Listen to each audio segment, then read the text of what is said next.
Hi guys! Welcome to my YouTube channel, Ramel Gonzalez. And today, sabi nga, today talaga no, demo ko sa inyo ang pinakamaganda natin na Suzuki APB-JE po with single aircon. Ito talaga yung sasakyan na hinahanap ngayon mo sa atin at talagang ang dami-dami talagang buyer. Ang daming kumukuha talaga sa dealer namin ng Suzuki APB-JE po. Ito guys, sasabi ko nga, kung ikaw naghahanap po ng sasakyan na sobrang napakamura po, sasakyan na pang pamilya na talagang gagamitin mo araw-araw at pang negosyo po, ito na po. Okay? So ito guys, demo ko lang sa inyo kung ano ba yung Suzuki APB-JE natin, kung bakit mabili at mabenta ngayong 2024 po at hindi nawawala o hindi nagbabago po sa ano natin, no, sa brand natin na talaga Suzuki APB hanggang ngayon, ito pa din siya. So, ito guys, demo ko lang, ipakita ko lang sa inyo. Suzuki APB natin po is 1.6 po yung makina niya po. 4-cylinder and 16 valve po. So, ito manual transmission. Dalawa po yung klase natin sa Suzuki APB po. APB-JE with single aircon, saka APB-GLX na dual aircon po. Pero itong i-demo ko sa inyo po ay ang Suzuki APB po na single aircon. So ito, yan, tignan natin. So ito as normal, ito pa din po yung ano natin, no, yung ilaw natin po is na naka-multi-reflector pa din yung ilaw natin. And ito po siya, ang body natin po. So check natin. Ito yung body natin. Yan. And kagandahan guys, no, pag nakikita nyo po, Suzuki APB natin, sobrang napakataas pa din ang ground clearance natin. So, ibig sabihin po, kahit gaano kataas po yung baha or mabaha man po sa area nyo po, talagang nakakaano to, talagang passable po talaga siya. Ito nakarim lang po yung ano niya po, no? Nakarim po yung mag wheels natin, pero po sa GLX natin po, naka-mags po yan. Dito, sa pinakamura natin po, na single aircon po, nakarim lang po yung gulong niya. So, check natin yung loob. Kung ano ba yung mayroon po sa loob sa Suzuki APB-JE natin. So, tara, buksan natin. So, ayan. Sige po. Ito po, no, Suzuki. Ayan, so guys. So, ayan. So, ito guys, no, sasabi ko nga, sa lahat ng mga gusto bumili po ng pang-negosyo, pang-pamilya, ito na po yung pinaka-the best offer na pwede ko po ma-offer sa inyo po. Ito Suzuki APB po, so sabi ko nga po, is 1.6 yung makina po, 4-cylinder, 16 valve. So dito po, naka-dual aircon na din po, naka-dual airbags po yung Suzuki natin. Ito po, dito yung airbags, and nandito po sa driver's seat, the driver's side po yung isang airbags natin, and naka-radio na din po siya dito po, okay? Ayan po. Then dito na din po, mayroon tayo dito po glove compartment po para po sa mga documentation natin, and ito po yung aircon niya po, and ito naman po yung speaker natin dito po. So pag nakita nyo po guys, nasasabi ko nga, 5-speed manual, then ang kagandahan kasi ng Suzuki APB natin po is, alam mo yun, yung harap mo mismo, kitang-kita mo agad siya dito. So, makikita natin yung lubak or kung ano man po yung sa unahan niya po, talagang maano mo agad, makikita po. So, ano natin yung second row, kung maluwag ba yung second row or maganda ba upuan, kung ano ba mayroon dun sa second row natin. So, check natin second row po. So, ito po yung second row natin po sa Suzuki APB natin. So, pansin nyo guys, no, yung Suzuki APB natin, ito. So, yan. So, ito guys yung second row natin. So, ako, sabi ko nga, ano, palagi ko pinagmamalaki talaga at pinagmamayabang po na yung Suzuki APB natin talagang, yung dito po sa legs niya po, no, sa legroom, talagang, pwede ka pa maglagay dito ng mga gamit pag talagang, pag talagang sa long drive or may biyahe po. And yung headroom natin po ay ang taas. So, tapos dito, mayroon ka pa dito po, hand holder dito po. Na pag nagbibiyahe is, alam mo nun, ang ganda ng mo, ang ganda na, habang nagda-drive, in a long drive or dito man, hindi ka mainip. Kasi po, komportable ka. Yun lang naman. And katulad ko kapayat, pwede ka pa dito 4. Katulad ko lang kaliit, pwede po 4. Ito po, 1, 2 po, 3, and dito po is 4. So dito po guys, sabi ko nga no, pag gusto mo naman kung mas komportable kasi talagang seaters na po, 2, 3, 3. Pero pag gusto mo bilang Pinoy, palagi natin ito pinupuno, lalo na pag mga long drive po, mas maganda pa din po na ano natin, komportable pa din. So yun yung ano natin, Suzuki ATV po. So, tignan natin yung third row. So, sa third row natin po, dito lang, paano natin ba ito pumasok sa third row? Ito lang, yan. Pasok tayo sa likod, ito.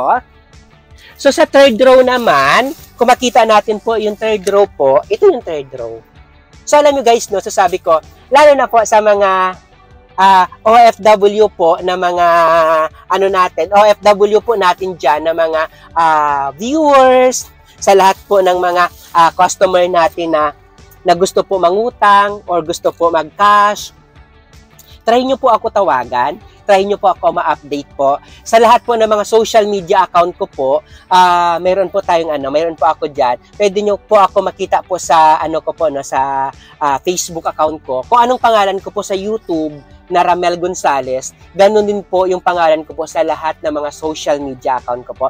Mayroon po ako, para makita nyo po kung legit talaga po tayong seller po ng Suzuki Cars. Meron po ako TikTok account, Instagram, Facebook pages po, saka Facebook po na personal, meron po ako TV account po, and meron din po tayo po Telegram na pwede nyo po ako makontak po at makita po doon. Mag-message lang kayo, talagang ako na po bahala mag-asikaso. Lahat po, nagka-car loan po tayo, nagbibigay po tayo low down payment, big cash discount po, madaming services, ako na din mag-asikaso, magtulungan po tayo. So sabi ko nga, no, palagi ko sinasabi, sa mga customer natin na desidido naman talaga bumili po, pagtatrabahoan po natin. So ito po yung third row ng, ito pa pala guys, no, palagi nagsasabi sa akin, Ram, single aircon siya, ngayon ba, sa single aircon tapos 10-seaters na sabi mo, or 8-seaters,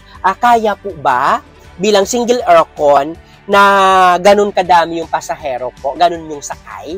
Una-una po, masasabi ko dyan po, yes, kaya po siya. Kasi po yung lamig natin po, or yung aircon natin na single aircon po, naka-centralize po siya. Okay? And naka-centralize, and hindi po yan ipa-single aircon ng Suzuki brand, or Suzuki Philippines, na alam nila na maiinitan po yung passenger sa likod. Okay? Take time bago po, siguro pinaka-the best po, palakasan nyo muna yung aircon, then palakasan yung aircon po para umabot na dito, then paglamig po, sa kayo na pahinaan po. Okay? Ganun lang naman. And isa pa, baka sabihin nyo dahil lang nagbebenta ako, kaya ko po ini-endorse no na hindi mainit, pwede kayo mag-check sa lahat ng mga review natin sa Suzuki APB na mga bumili na mismo. Yung nakakuha na or gumagamit na mismo ng Suzuki APB. Kasi kung madaming concern na mainit, automatic po, hindi na po hindi na po yan, ipapastop na po yan ng Suzuki Philippines po ang pagbebenta po ng Suzuki APB po. And anyway, mayroon naman tayong option, mayroon tayong APB dual aircon na GLX na pwede nyo po mabili pag gusto nyo po naka-dual aircon na mismo. Or, sabi ko nga, no, ito, maganda din to. Promise, talagang yun po. So, tignan natin yung likod. Tignan natin yung likod ko, anong mayroon sa likod po. So, check natin yung likod po ng Suzuki APB natin po. So, ito. Yan. Check natin yung likod, So, ito po yung likod ng Suzuki APB natin. So, yan. So, ito guys, so sabi ko nga, Suzuki APB natin, pwede natin siya pang pamilya, pwede din natin po siya pang negosyo po. Una-una, bakit ko ba nasasabi na pwede natin pang negosyo? Pwede po ito siya pang school, pang school bus, pang mga subdivision natin na mga, di ba sa subdivision natin, madami po tayong, mayroon na tayong mga school doon, di ba? So, ito pwede araw-araw gamitin. And ito guys, no, mayroon pa tayo dito, luggage compartment na pwede po ilagay po. Okay, na pwede natin mailagay. And pag gusto mo po pang negosyo po, ito po nafo-fold siya. Nafo-fold in tumble po. Ayan. So, maliban po sa nafo-fold in tumble po, yung Suzuki APB natin po, dito po guys, no, natidetach po yung chair na to. Yung second row, saka third row po, nadidetach po yan. Mayroon naman po tayo gamit na matatanggal po yan. So, yan po. So, sabi ko nga, ito na po yung sa lahat po no, na mga OFW na gusto bumili po, na gusto kumuha, tawagan nyo lang po ako. Okay, nasa monitor yun naman po yung number ko po, Sir 915-907-9878 po. Tawagan nyo lang ako, i-contact nyo lang po ako. Ako na po bahala dun dyan. Ito, pinaka-the best na to. And talagang best offer, sobrang napakalaki ng cash discount at bagsak presyo talaga po. Tawagan nyo lang, Ramel Gonzales. Okay? So, pag OFW, ano po ba yung kailangan natin? 3 months lang naman na proof of remittance, 2 valid ID sa kontrata nyo po. Ganun lang kailangan natin. Pag ano naman po, no, pag employed kayo dito sa locally employed po, kailangan lang natin latest na proof of ano po, COE with compensation, 3 months po na payslip, saka 2 valid ID po. Okay? So, ayan. So, ano na natin, no? Sabi ko nga, pag gusto niyo po bumili po ng Suzuki cars po, try niyo ako try niyo po ako puntahan dito po sa Suzuki Auto Caloocan po para po maasikaso ko po kayo and talagang mabigay ko po sa inyo kung ano man po gusto niyo and mai-offer ko sa inyo yung pinaka the best offer na pwede natin maibibigay sa inyo po. Okay? Ulitin ko po. Suzuki ATV po, pinaka the best na po ito kasi sobrang napakamura lang po ng price. Sabi ko nga, aanhin natin yung sobrang napakaganda ng sasakyan kung hindi naman natin kaya po bayadan yung monthly. Hindi naman natin kaya i-sustain yung ganun kalaki po na monthly po.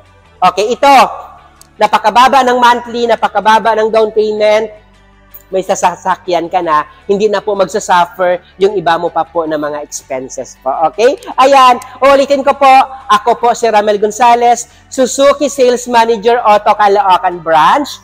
Grabe, tawagan nyo lang ako.